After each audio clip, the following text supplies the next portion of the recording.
Now, from today we'll start our learning of the question answers. मैं explain करूंगी, आप लोगों को ध्यान से सुनना है और समझना है, ठीक है। Now chapter 11 that is pressure. Chapter 10 हम कर चुके हैं, उसके कुछ आंसर्स भी हो चुके हैं, हमारे टेस्ट भी हो चुका है, इसलिए अब हम आ गए चैप्टर 11 पर। इसका फर्स्ट क्वेश्चन है distinguish between force and pressure. Force और प्रेशर के बीच में आपको डिफरेंस बताना है, ठीक है। Force is defined as a push और pull on an object. Force क्या होता है, किसी भी ऑब्जेक्ट को पुश कर रहे हैं या फिर पुल कर रहे हैं। पुश कर रहे हैं मतलब धक्का दे रहे हैं, पुल कर रहे हैं मतलब अपनी तरफ खींच रहे हैं, उसे कहा जाता है force. The force applied over a unit area is termed pressure. और जो आप फोर्स अप्लाई करते हैं एक एरिया में, एक यूनिट एरिया में, उसे क्या कहा जाता है, प्रेशर, ठीक है। सिंपल सा है डिफरेंस। पुश और पुल ऑब्जेक्ट का अगर है तो वो है फोर्स है, और एक यूनिट एरिया में कितना फोर्स आप अप्लाई कर रहे हैं उसे कहा जाता है pressure. The greater the force और the lesser the area, the greater is the pressure apply. Force ज्यादा है या फिर एरिया कम है, तब फोर्स कैसा रहेगा, जो प्रेशर रहेगा वो ज्यादा रहेगा, ठीक है। For example a sharp knife with less area of contact with the vegetable can cut through the vegetable easily than a blunt knife with large area of contact even though the same force is applied। अब जैसे कि बहुत अच्छा example दिया है आपको, sharp अगर knife रहती है तो उसका एरिया जो होता है ना, शार्पनेस की वजह से उसका एरिया कम हो जाता है, ठीक है। तो एरिया कम हुआ, एरिया जैसे ही कम होता है तो वेजिटेबल्स जो है वो इजिली कट कर जाते हैं। बट ब्लंट नाइफ में क्या होता है, एरिया ज्यादा होता है, एरिया ज्यादा होता है तो वो लार्ज कॉन्टैक्ट एरिया बढ़ जाता है, तो इसलिए फोर्स आपने चाहे सेम लगाया पर ब्लंट नाइफ से वेजिटेबल इतने अच्छे से कट नहीं होंगे, इतने फास्ट कट नहीं होंगे जितने की शार्प नाइफ से कट होता है, ठीक है। तो सिंपल सा था, force is defined as push और pull on an object. Force क्या होता है, पुश और पुल एक ऑब्जेक्ट के ऊपर। The force applied over a unit area is termed pressure. और एक फोर्स अगर अप्लाई कर रहे हैं आप एक स्पेसिफिक एक यूनिट एरिया में, एक यूनिट एरिया में अगर आप फोर्स अप्लाई कर रहे हैं तो उसे क्या कहा जाएगा, pressure. The greater the force और lesser the area, the greater is the pressure applied. For example a sharp knife with less area of contact with the vegetable can cut through the vegetables easily than a blunt knife with large area of contact even though the same force is applied, ठीक है। इसी तरह से आपको answers को read करना है। Next is would the pressure at the bottom of a drum of height 1 meter will be the same as the pressure at the bottom of the swimming pool of depth 1 meter? Explain। Question ये है कि क्या pressure same रहेगा अगर एक drum है जिसकी height 1 metre है, उसके नीचे का प्रेशर, और एक पूल है जिसकी डेप्थ है 1 मीटर, तो उनका प्रेशर क्या सेम रहेगा, एक्सप्लेन कीजिए। क्वेश्चन समझना भी बहुत जरूरी है, ठीक है।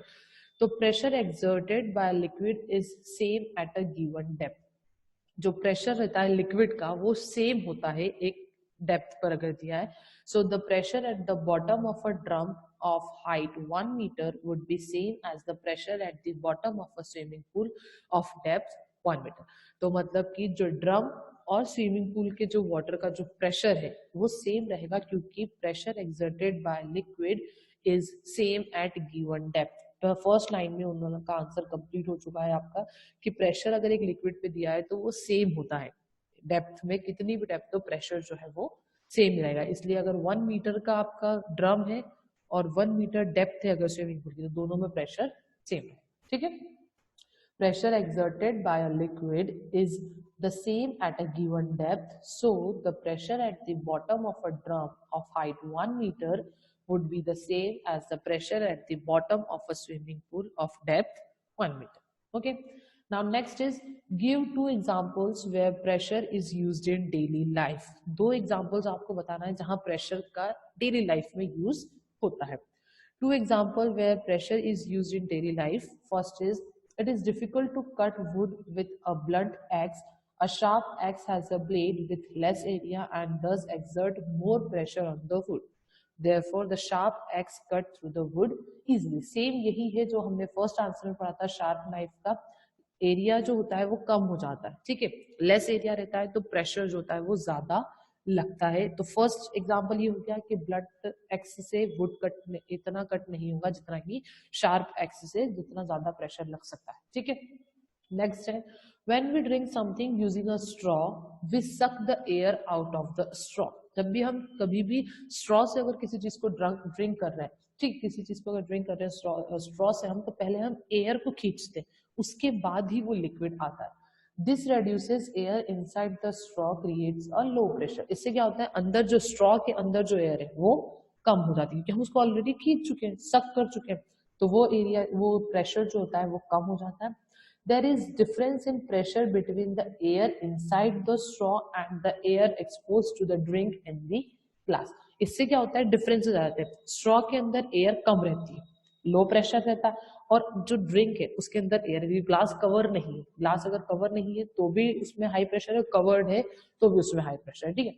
तो जो ग्लास रहता है, ग्लास की ड्रिंक में हाई प्रेशर रहता है. The atmospheric pressure then push the drink in the glass to rise up through the straw. और फिर एटमॉस्फेरिक प्रेशर लगता है तो ड्रिंक क्या होती है, स्ट्रॉ के अंदर, ग्लास से उठकर स्ट्रॉ के अंदर आ जाती है, और इससे हम इजिली स्ट्रॉ से पानी ले, जो भी ड्रिंक है उसको इजिली सक कर लेते हैं. अब देखो, सोचने में तो कितना सिंपल होता है कि हमने स्ट्रॉ से नॉर्मली ड्रिंक पी लिया, ठीक है, बट मेथड देखो आप, किसमें जो साइंटिफिक तरीका है, जो एग्जैक्टली चीज है वो क्या है कि आप बाहर के एयर को पहले रिड्यूस करते हैं, लो प्रेशर आता है, उसके बाद ही हायर कंसंट्रेशन में ड्रिंक जो होता है, हायर कंसंट्रेशन में रहता है, प्रेशर हाई रहता है, तो वो स्ट्रॉ से हमारे माउथ तक आ जाता है, ठीक है.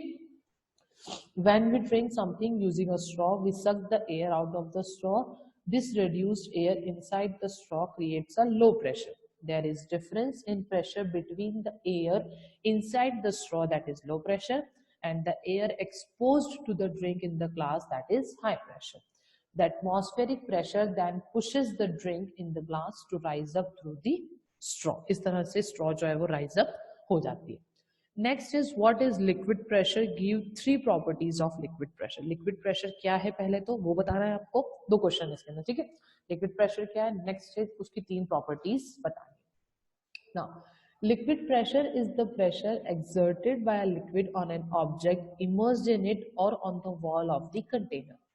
लिक्विड प्रेशर क्या है, ऐसा प्रेशर जो लिक्विड एक्सर्ट कर रहा है किसके ऊपर, एक ऑब्जेक्ट के ऊपर, या तो वो उसके अंदर डूबा हुआ है, या फिर कंटेनर की वॉल्स पर, या जिस कंटेनर में है वो उसकी वॉल पर जो प्रेशर लग रहा है उसे कहा जाता है liquid pressure. 3 properties of liquid pressure are: pressure exerted by liquid increases with depth from the liquid surface. Pressure जो लिक्विड एक्सर्ट करता है वो जितना नीचे जाता जाता है, प्रेशर उतना ज्यादा होता जाता है.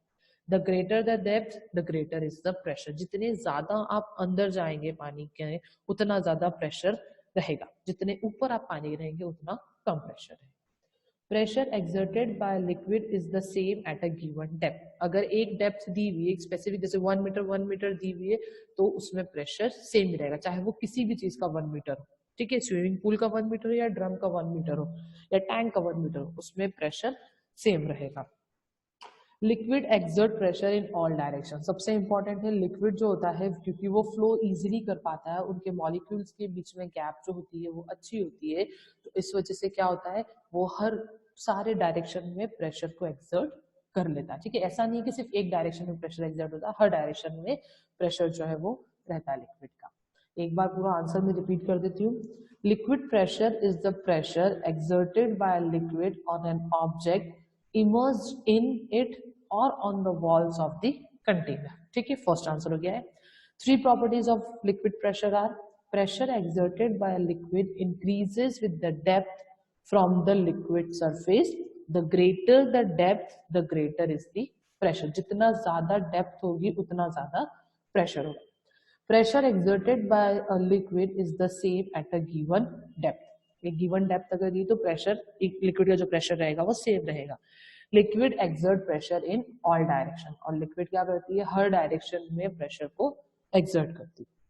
Now next is, if 2 taps are opened simultaneously, one in the ground floor bathroom and the other in the first floor's bathroom, from which tap will the water come out with greater force and why? Given that both the taps are similar and both are getting water from the same overhead tank. अब यहाँ पर आपको एक condition दी है कि 2 नल खोले हैं आपने, 2 बाथरूम है उनके नल खोले हैं, दोनों नल का पानी सेम एक ही टैंक से आ रहा है, एक फर्स्ट फ्लोर पे है और एक है बॉटम फ्लोर, ग्राउंड फ्लोर पे, ठीक है। तो किस फ्लोर पर सबसे ज्यादा प्रेशर से जो वाटर है वो इमर्ज होगा या बाहर आएगा। Fluid pressure increases with height और डेप्थ। फ्लूइड प्रेशर जो होता है वो इंक्रीज होता है हाइट और डेप्थ के साथ। Hence water from the tap in the ground floor's bathroom will come out with greater force than that from the tap in the first floor's bathroom. इसलिए जब भी नल चालू होगा तो ग्राउंड फ्लोर के बाथरूम में ज्यादा प्रेशर से पानी आएगा as compare to the first floor के बाथरूम, ठीक है। क्यों आ रहा है ऐसा? क्योंकि फ्लूइड जो है वो increase, pressure increases with height और डेप्थ। जैसे जैसे हमने पहले ही पढ़ा ना, जितनी ज्यादा डेप्थ होगी उतना ज्यादा प्रेशर होगा। तो ग्राउंड फ्लोर पे प्रेशर से पानी आएगा और फर्स्ट फ्लोर पे इतने प्रेशर से पानी नहीं आएगा, ठीक है। अब ये 5 क्वेश्चंस तो हो गए हमारे कंप्लीट। मुझे लगता नहीं कि मुझे इसको एक बार और पढ़ने की जरूरत है क्योंकि बहुत सिंपल से है, इजी है। फिर भी मैं एक बार सारे क्वेश्चन और आंसर्स को सिर्फ रीड कर दूंगी ताकि आप लोग ध्यान से सुन लें। उसके बाद आज ही हम ये नेक्स्ट क्वेश्चन भी समझ लेंगे क्योंकि टाइम बहुत है हमारे पास। Distinguish between force and pressure. Force is defined as a push or pull on an object. The force applied over a unit area is termed pressure. The greater the force or lesser the area, the greater is the pressure applied. For example, a sharp knife with less area of contact with the vegetable can cut through the vegetables easily than a blunt knife with large area of contact, even though the same force is applied. Would the pressure at the bottom of a drum of height 1 meter will be the same as the pressure at the bottom of the swimming pool of depth 1 meter? Explain. Pressure exerted by a liquid is the same at a given depth. So the pressure at the bottom of a drum of height 1 meter would be the same as the pressure at the bottom of the swimming pool of depth 1 meter. Give 2 examples where pressure is used in daily life. 2 examples where pressure is used in daily life. It is difficult to cut wood with a blunt axe. A sharp axe has a blade with less area and thus exert more pressure on the wood. Therefore, the sharp axe cuts through the wood easily. When we drink something using a straw, we suck the air out of the straw. This reduced air inside the straw creates a low pressure. There is a difference in pressure between the air inside the straw and the air exposed to the drink in the glass. The atmospheric pressure then pushes the drink in the glass to rise up through the straw. Okay. What is liquid pressure? Give 3 properties of liquid pressure. Liquid pressure is the pressure exerted by a liquid on an object immersed in and on the walls of the container. 3 properties of liquid pressure are: pressure exerted by a liquid increases with depth from the liquid surface. The greater the depth, the greater is the pressure. Pressure exerted by a liquid is the same at a given depth. Liquid exert pressure in all directions. ये 3 properties हो गई. Next question is, if 2 taps are opened simultaneously, one in the ground floor's bathroom and the other in the first floor's bathroom, from which tap will the water come out with greater force and why? Given that both the taps are similar and both are getting water from the same overhead tank. Fluid pressure increases with height or depth. Hence, the water from the tap in the ground floor's bathroom will come out with greater force than that from the tap in the first floor's bathroom. ठीक है, ये आपकी learning के 5 question हो गए complete. ये आपको अच्छे से लर्न कर लेना। अब आ जाते हैं आपके सॉल्व करने वाले क्वेश्चंस कि आपको सॉल्व कैसे करना है इन क्वेश्चंस को, वो बताना। ठीक है, if a weight of 150 Newton is applied on a surface of area 10 into 10 centimeters, calculate the pressure acting on the surface. सबसे पहले यहाँ पर न्यूटन्स में दिया, यहाँ सेंटीमीटर में दिया, ठीक है। तो हम इसको मीटर में कन्वर्ट कर लेंगे, ठीक है। पहले हम मीटर में कन्वर्ट करेंगे क्योंकि फोर्स का फॉर्मूला होता है, प्रेशर का फॉर्मूला होता है फोर्स अपॉन एरिया, और मीटर में अगर एरिया होता है तो इजिली हम उसको सॉल्व कर सकते हैं, ठीक है। तो हमें पता है 1 centimetre is equal to 1/100 metre. यहाँ पर यूनिट लिखा हुआ नहीं है, आप चाहे तो लिख सकते हैं 1/100 मीटर। तो 10 हमने कन्वर्ट किया तो ये आया है 0.01 मीटर, 0.01 या फिर 0.1 मीटर। यहाँ पर 01 लिखा हुआ है बट बाद में आपको 0.1 मीटर आएगा, यहाँ पर पॉइंट आएगा बीच में, ठीक है। अब एरिया क्या होता है, साइड मल्टीप्लाइड बाय साइड, इन दोनों को हमने मल्टीप्लाई किया तो हमारा आंसर आया है 0.01 मीटर स्क्वायर। एरिया में हमेशा स्क्वायर लगता है, आप सभी को पता है। अब फोर्स का फॉर्मूला क्या है, सॉरी प्रेशर का फॉर्मूला क्या है, pressure is equal to force upon area. Formula put किया, हमारे पास फोर्स था 150 न्यूटन, एरिया था हमारे पास, और हमने इसको फिर आप सॉल्व कर लें इसको, ऊपर ये जीरोस या पॉइंट हटा के 2 जीरोस ऊपर लगा दें और ये सॉल्व हो जाए, ठीक है। तो आंसर आएगा इसका 15,000 न्यूटन मीटर स्क्वायर, न्यूटन पर मीटर। ओके, तो ये था आपका सॉल्व करने का क्वेश्चन है, ये बहुत सिंपल सा है। पहले आपको सेंटीमीटर से मीटर में कन्वर्ट कर लेना है, फिर एरिया फाइंड करना है, एरिया फाइंड करने के बाद फोर्स का सॉरी प्रेशर का फॉर्मूला लगाना है, फोर्स अपॉन एरिया। अब नेक्स्ट क्वेश्चन देखें क्या दिया। A man weighing 80 kilograms and wearing a flat sole pair of shoes of area 300 centimeter each is standing on a horizontal floor. एक आदमी है जिसका वेट है 80 किलोमीटर और उसने क्या पहने हुए, फ्लैट शू पहने हुए, फ्लैट चप्पल जो होती है ना वो पहनी हुई है, जिसका एरिया है 300 सेंटीमीटर, मतलब उसका जो शू का एरिया वो 300 सेंटीमीटर है। What is the pressure applied by him on the floor? अब आपको पता करना है कि उस बंदे ने कितना प्रेशर अप्लाई किया है फ्लोर के ऊपर। ओके, फर्स्ट तो क्वेश्चन ये हो गया, पहले प्रेशर फाइंड करना।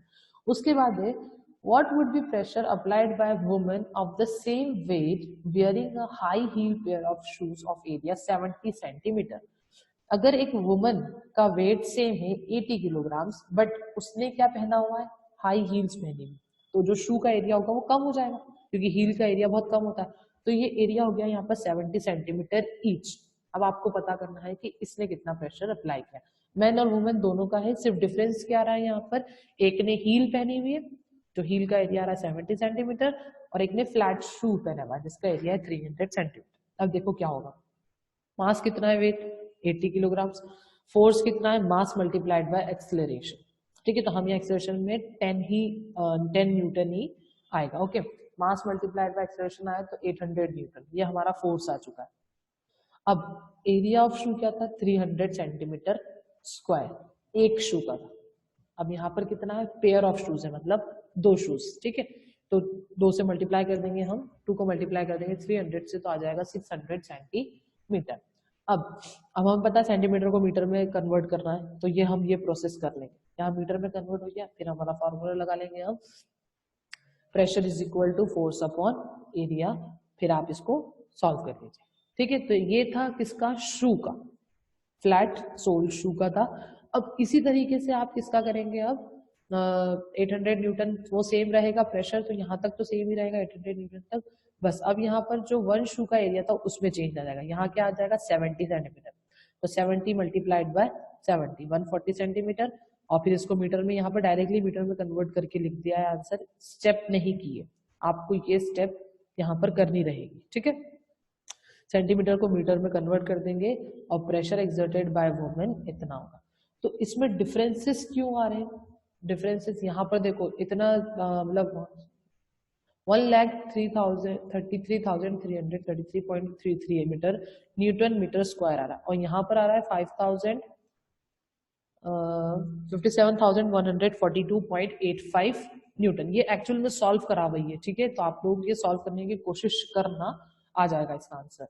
ओके, तो इसका आंसर और इसके आंसर में डिफरेंस क्यों आ रहा है, जबकि वेट सेम था, ठीक है, फोर्स भी सेम था, डिफरेंसेस क्यों आए, just because of the shoes, जो शू का जो एरिया था उसकी वजह से यहाँ पर डिफरेंसेस आए हैं, ठीक है।